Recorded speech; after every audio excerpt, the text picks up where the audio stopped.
Thank you, Kirby, and thank you to Garfield County and for hosting us. We greatly appreciate this. This is always a great event, kind of a highlight of my spring, so I'm happy to be here again and see some familiar faces out in the crowd as well.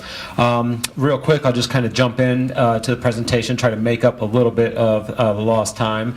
So what I'm going to be covering basically is oil production in Colorado set a record in 2017 at just over 130 million barrels that we produce, so quite impressive.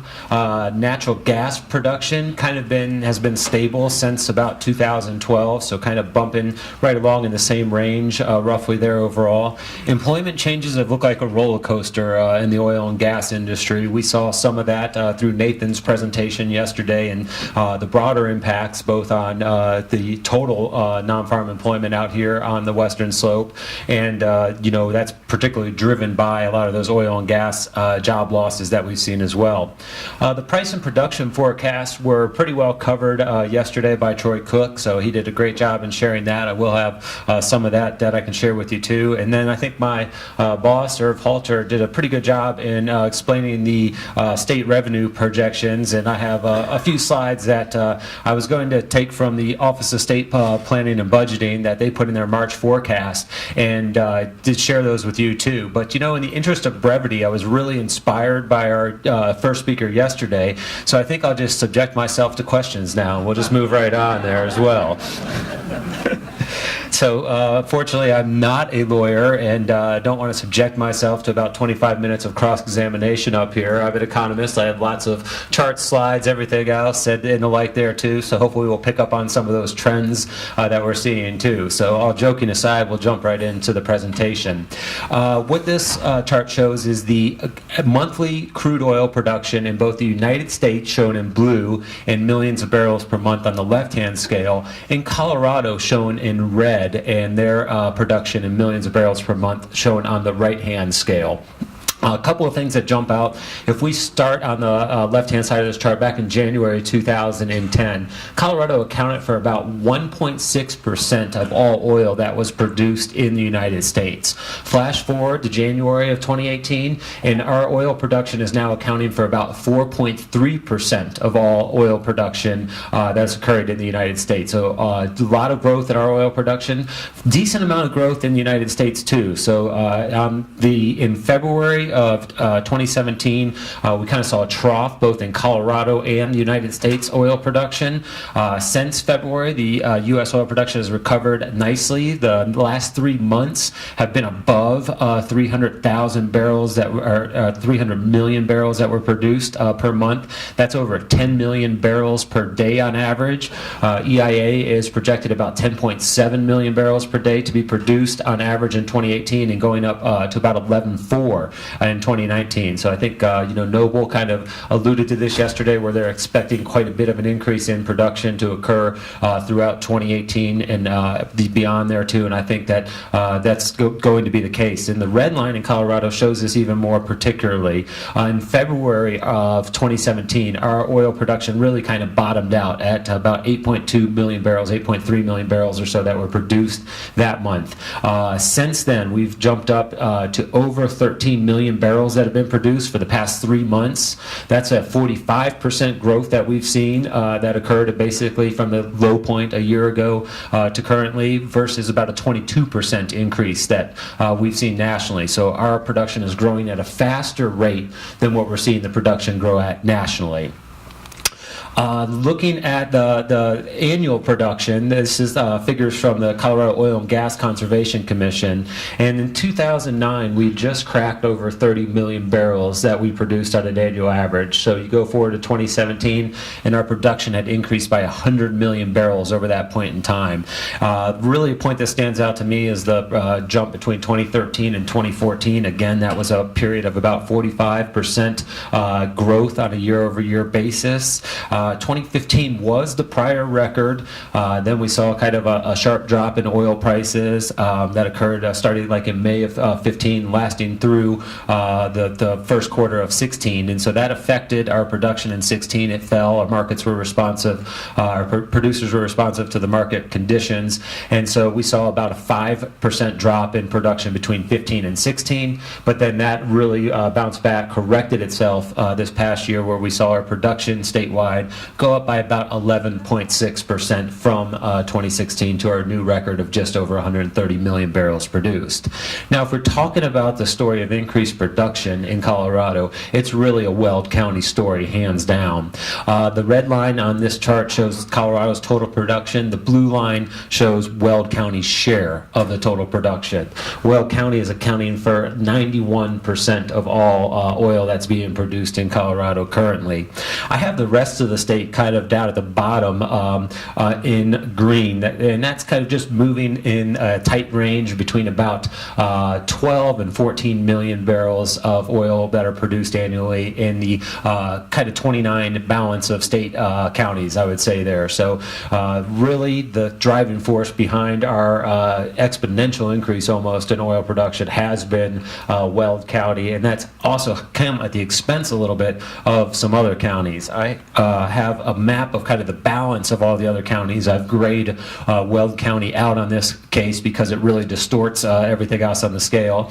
But Rio Blanco is our second largest producer, just north of us where we are right now. They produced about 3.75 million barrels of oil in 2017. That's just under 3% of the total statewide production. But if we go back just 5 years to 2012, Rio Blanco's accounted for about 10% of the state's total production. So the combination of a slight decline in Rio Blanco and the just tremendous amount of growth that we've seen in Weld County has caused Rio Blanco's share of statewide oil production to be diminished. Garfield County comes in at number 3 at just about 1.5 million barrels of oil produced, but as Kent Jolly told us yesterday, you know, Garfield is really a oil, not an oil play, but a gas play. So, you know, a lot of that is just kind of an ancillary product that comes out there as well.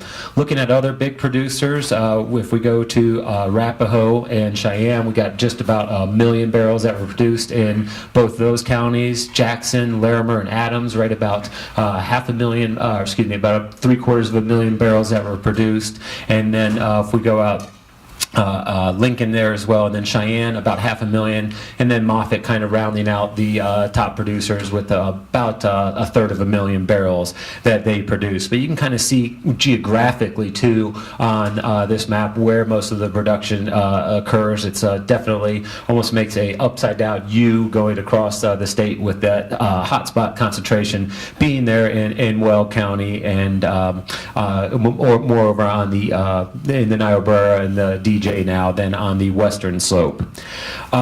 Switching now to natural gas. Troy shared with us yesterday again how natural gas production, again shown in blue nationally, really took off in 2008. In fact, between 2000 and 2005, natural gas production in the United States was flat to declining slightly, starting with kind of the shale revolution and tight gas revolution about 10 years ago. Production in the United States has increased substantially. Now, Colorado, we kind of got our increase going a bit before the U.S. So going from 2000 to 2012 was really our period of tremendous growth that we've seen for natural gas production. Since 2012, we've been bumping around right about 1.7 trillion cubic feet that we've produced per year. So haven't quite got back to that 2012 record yet, but I think we will get there in the next couple years, as I'll share with you in just a few minutes here as well. In terms of our natural gas production, although we haven't changed very much in our statewide production over the last 5 years, what has changed significantly is the composition of where the gas is being produced in our state. And if we look back at 2012, Garfield County is represented on the green line and Weld County on the blue line. And back in 2012, Garfield County produced about 2.6 times as much natural gas as Weld County did. But we can see other other counties that were big producers or other top 5, La Plata County shown in red, Las Animas in orange, and then Rio Blanco in purple as well. They've all seen declines from 2012 to 2017, ranging anywhere from about 25% to just over 40%. And now the reason why our statewide production hasn't declined is because Weld's production has increased by 150% from about 260 million MCF that were produced in 2012 up to almost 700,000 that were produced this past a year. So a lot of that's associated gas that's coming out of those oil wells and Weld, but that's where a lot of our marketed production is coming from now, is from Weld County. Same way with the oil production, kind of looking at geographically across the state where the production is occurring. The places that are the darker colors are seeing the greater amounts of production. So kind of when we move away from our top 5 that we showed on the previous slide there, we start to see some of the production kind of just occurring up and down the western slope here.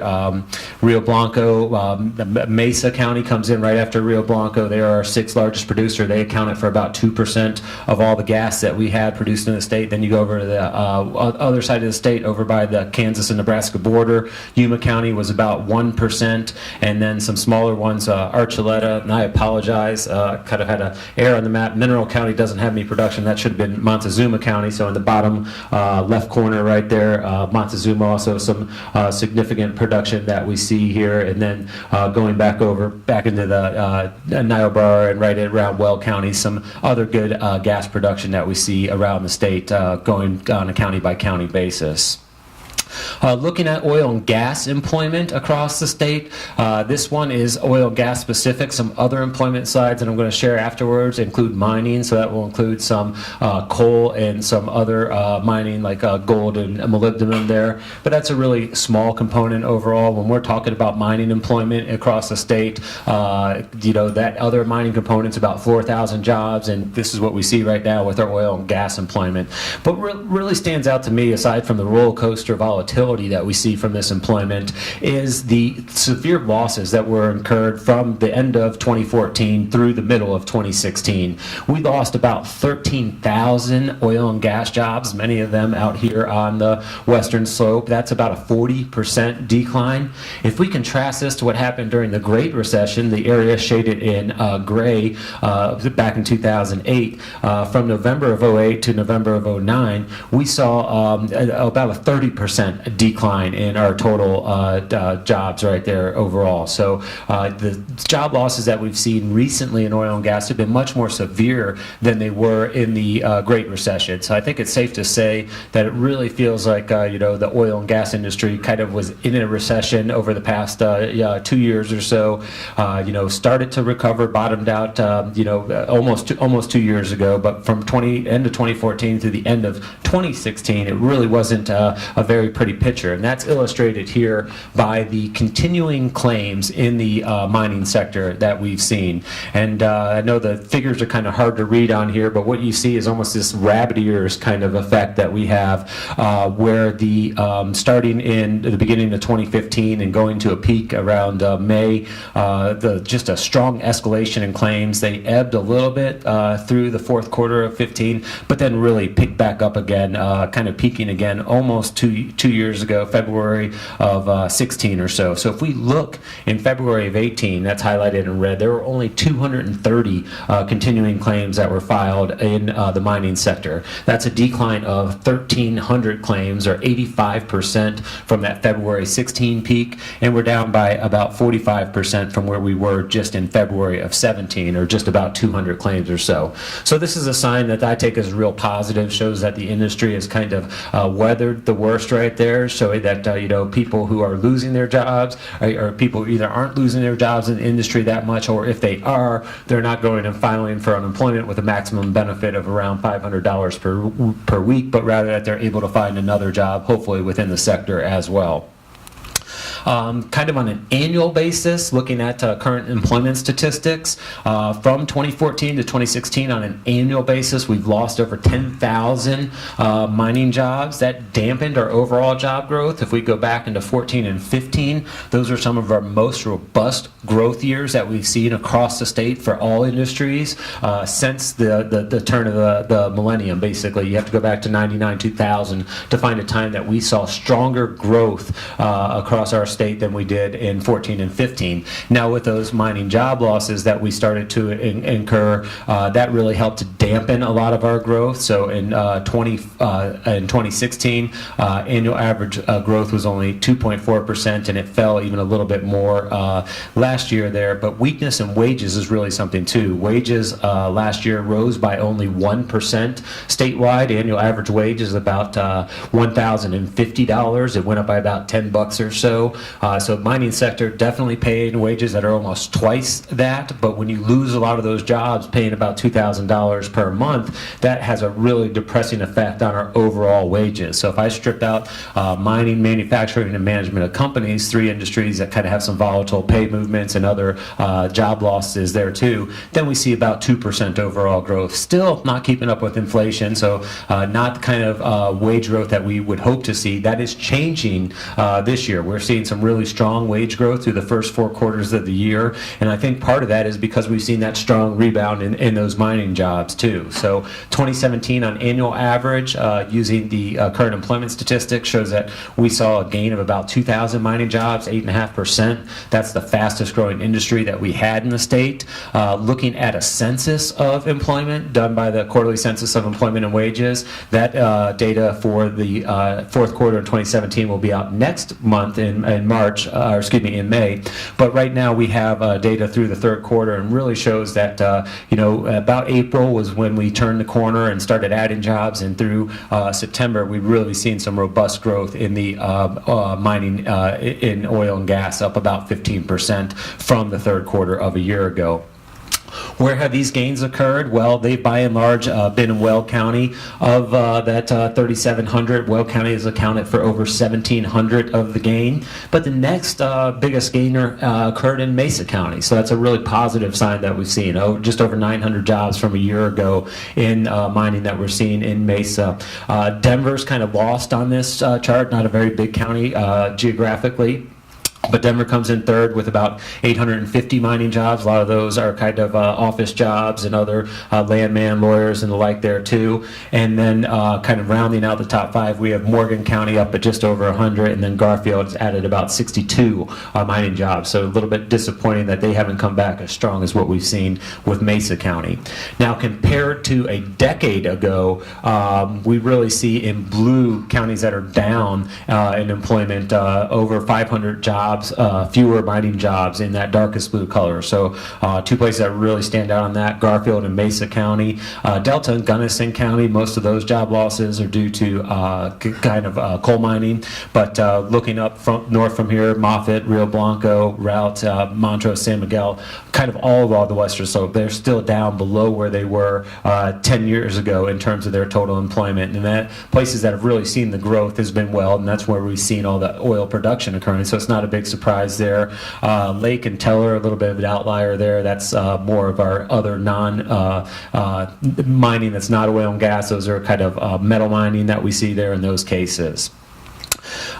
This chart, I don't want to diminish the impact of the job losses, but the first column shows the total job change on a lot of the western slope counties from 2017 third quarter through from the 2007 third quarter through 2017 third quarter. So all the counties that are shown here have fewer jobs than what they did back 10 years ago. They all showed up on blue on that previous chart there. But mining is really one of the reasons why the employment in these places is down. If we subtract the mining job loss from the total job change, kind of take that double negative there, then we see that excluding mining jobs, Mesa County has actually seen an employment increase in all other industries. Yuma County has as well out there on the eastern Eastern Plains. Garfield County, with that large mining job loss, if we strip that out, it's about flat or about the same place. Now, that doesn't diminish the fact that they're still down over our nearly 1,300 jobs, and they lost a lot of very high-paying mining jobs too. But it really shows the impact that a lot of these losses have been specific to one sector there. A lot of the other counties still just a little bit below where they would be. Rio Blanco County probably the most, but their 2017 employment, or 2007 employment rather, was a little bit inflated by construction and other activities that were going on, pipeline and the like there too. So, but still, they had some of the strongest mining job losses outside of Garfield and Mesa that we've seen. Moving into the last part of my presentation, just a couple more slides to go over price and production forecast. In 2018, my forecast is showing us with continued robust growth in oil production, going up by about 20 to 23 million barrels statewide. That's going to be kind of a continuation of our 13 million barrels per month that we've seen from November, December, and now into February. Prices are shown on the red line. I think that we're going to be about, and this is Moody's Analytics, a subscription service that we go to. They have about $62 for the price per barrel, and then 60 next year. The industry average, this comes from the Federal Reserve survey. The industry is a little bit more bullish, but I think that's a good sign. If you're going to be in the industry, you should be bullish on prices, but I don't know that prices will actually come in that range that's expected. But the one thing I want to call out, the first number you see, $52, is the break-even price for most of the providers. So we're well above that right now, get $15 above that. So hopefully that gives us a little bit of insulation if we do see some falling prices where our producers will still be profitable in the region. Looking at natural gas, again, the red line shows the price of natural gas right around $3 is what it's expected at in 2018, very similar to where it was in 2017. Moody's has it going up a little bit more, and our production I also have kind of staying in that tight band, but by 2020 getting back up to and either meeting or exceeding that 2012 record production of about 1.72 trillion cubic feet there overall. The industry is not as bullish in terms of natural gas prices at all. If we look at the break-even price or the profitable price at $2.92 per million BTU, that is the lowest since the Federal Reserve has been conducting this survey. So that's showing a lot of those economies of scale that the industry has been realizing to help make that profitable price a little bit lower, which is a good thing since we're in a little bit lower price environment with our natural gas too. Looking out for what the industry expects, a little bit more muted price increases, still going up, but not quite as much as what Moody's had expected there overall. Why does this matter? Well, part of it is mattering with the state severance taxes. We need to take the production to look at that, and then we strip out a few things like the stripper wells and the production that occurs on the state-owned, multiply that times the oil and gas price, so production increasing and increase in oil and gas prices both bode very well. But then we subtract out the processing, transportation, and manufacturing costs, and Irv alluded to this yesterday in the BP case, is something that really has increased recently there and made that projection of what our total severance tax receipts are going to be much more difficult. Another thing that makes it difficult is the ad valorem taxes that we see, and that's essentially what the counties assess there. This is the ad valorem taxes. This is great for county treasurers there. It helps to fill their pocketbooks. But these spikes that we see are taken as tax credits against the severance tax credit the following year. So we could see 2008-9 fiscal year and 2014-15 fiscal year stand out as very robust years, but then the ad valorem credit combined with falling prices really knocks down the total amount of severance taxes. So what we expect the past couple years, severance taxes have been around 20 million, really muted, some of the lowest in the history that we see. We have to go back 03 and then again 9-10 we've seen it that low. This current fiscal year that ends in June, we're expecting about 60 million in severance taxes, and then about a doubling in the next fiscal year to about 113 million. These forecasts are updated every quarter, so that they'll be updated again in June. Federal mineral leasing, a little bit more stable overall because we don't have these ad valorem credits that are coming out, although they've been diminished due to a few things, sequestration and some other refunds. So they haven't been as robust as they have been in the past, but looking at where we've been recently, just a little bit under 100 million and kind of right in that range is where we are expected it to be for FML receipts that are going into the state share of FML receipts that we see. So right around 90 to 95 million over the next couple of years. So that pretty much concludes what I have. I have time to take a couple of questions. If I don't get time to get your question, I'll be around for the rest of the day, and I also have my phone number and my email up here, so I encourage you to give me a call or shoot me an email, and I'll be more than happy to answer any questions that you have if I don't get to them in the next few minutes here.